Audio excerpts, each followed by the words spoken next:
Здравствуйте, уважаемые друзья! С вами я, Юрий Тютченко, кандидат ветеринарных наук, и в этом видеоподкасте рассмотрим плюсы и минусы свиней породы Пьетрен. В последнее время очень много внимания стали уделять этой породе. Эта порода популярна как и у нас, так и на Западе. И все это из-за того, что свиньи Пьетрен не предрасположены к ожирению. Это мясная порода, которая попала к нам из Бельгии, и Пьетрена вывели в провинции Пьетрен. Вывели ее достаточно быстро, скрещивая местные бельгийские свиней с крупной белой, йоркширской и беркширской породами. И уже в 1920 году она уже была представлена на выставке. Но интерес к ней появился лишь к середине 50-х годов в Европе.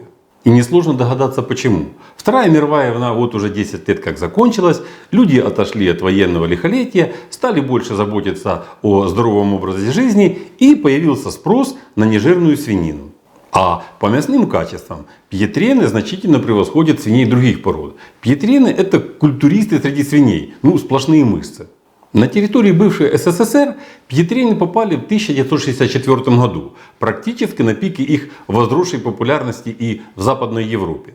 Но, увы, у нас эта порода свиней не прижилась. Мясо мясом, но у этой породы есть сложности с акклиматизацией, свиноматки малопродуктивны, и поэтому показатели не могли сравниться со свиноматками наших пород.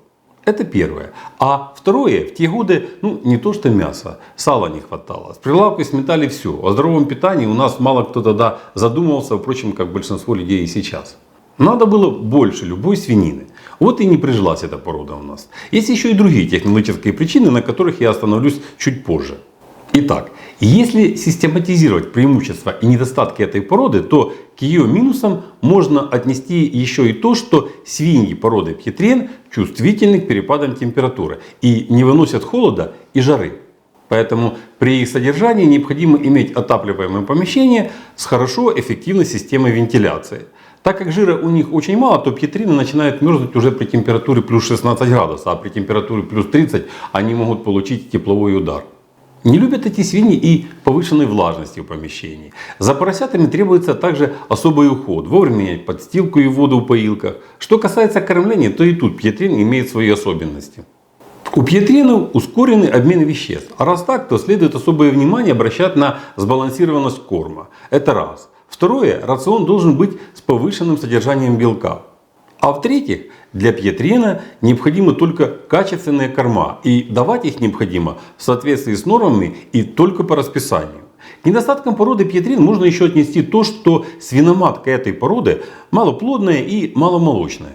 Свиноматка может выкормить около 6 поросят. Поэтому если поросят рождается больше, то их придется докармливать. В общем, мороки много. И еще момент.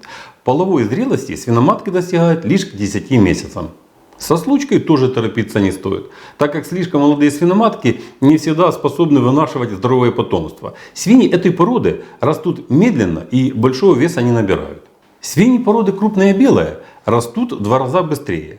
Для набора веса 100 кг Пьетрену нужен год, а крупной белой свиньи всего лишь 6 месяцев. Что касается преимуществ свиней данной породы, то это мясо, мясо и еще раз мясо. Ради их диетического мяса эта порода и выводилась. И мало того, что у свиней этой породы выход мяса очень большой, так и само мясо имеет такие очень высокие вкусовые качества. Как видим, сравнив недостатки и преимущества свиней породы Пьетрен, то можно сразу и однозначно сказать, что данная порода для товарного производства никак не подойдет. Она будет просто неконкурентной. Время сейчас такое, что мало кто готов платить за мясо высокого качества. Люди в магазине интересуются только 2 моментами: ценой мяса и насколько оно свежее. Но тем не менее, Пьетрен очень популярная и востребованная порода крупными генетическими компаниями мира, которые занимаются селекцией свиней. У Пьетренов, на мой взгляд, есть одно суперкачество. С какой бы свиноматкой Пьетрена не скрестить, то его мясные качества передадутся потомству. Потомство все равно будет мясным. Даже если свиноматка была сальной или мясо сальное. А второе суперкачество Пьетренов — это то, что при скрещивании все недостатки, о которых я сказал выше, у потомства получаются или слабо выраженными, или совсем отсутствуют.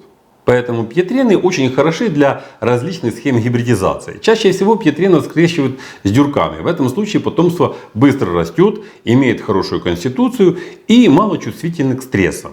И еще больший прирост показывают гибриды пьетрена и ландрасов. При этом мясо у гибридных поросят остается достаточно нежным и с невысоким содержанием жира. А сами свиньи рождаются более сильными, выносливыми, и здоровыми.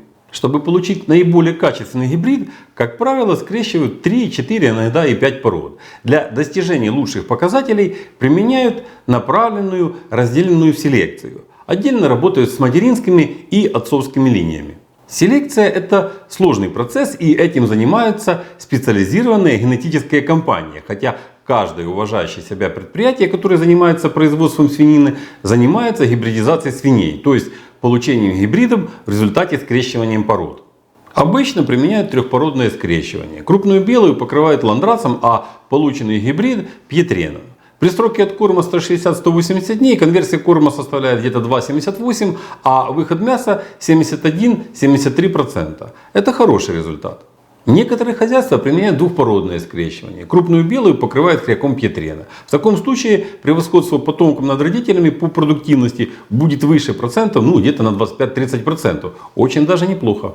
Причем, что называется, на ровном месте. Даже если в домашнем хозяйстве любую свиноматку покрыть пьетреном, то в этом случае тоже будет эффект гетерозиса у потомства. Как же за это можно не любить пьетрена? Следует также принимать во внимание, что эффект гетерозиса наблюдается только у поросят первого поколения, что эти поросята годятся только для товарного производства. Этих поросят нельзя оставлять для дальнейшего воспроизводства. Гетерозисного эффекта уже не будет. Это так, предостережение на всякий случай. И в основном для мелких хозяйств. Для технологов более-менее крупных хозяйств это прописные истины. Как видим, порода свиней пьетрен очень важна для свиноводства. Внизу под видео смотрите файл, в котором собрана информация о том, где можно купить сперму или хряков породы пьетрен. Будем благодарны всем, кто приобщится к более полному наполнению данного файла. А пока всего вам доброго, здоровья вам и вашим поросятам, подписывайтесь на наш канал и до новых встреч!